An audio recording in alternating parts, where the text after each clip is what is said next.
Pakistan's Information Minister Fawad Chaudhry on Friday claimed that a plot to assassinate Prime Minister Imran Khan has been reported by the country's security agencies ahead of Sunday's no-trust motion against the Premier. The Dawn newspaper quoted Chaudhry saying, Khan's security has been beefed up as per the government's decision after these reports. His statement came a week after similar claims were made by Pakistan Tehreek-e-Insaf leader Faisal Vawda, who had said that a conspiracy was being hatched to assassinate Khan over his refusal to sell the country.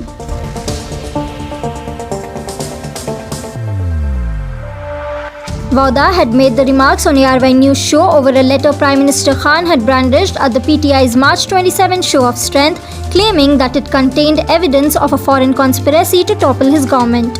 Vawda said that there was a threat to Khan's life. He, however, did not reveal if the purported conspiracy to assassinate the Premier was mentioned in the letter.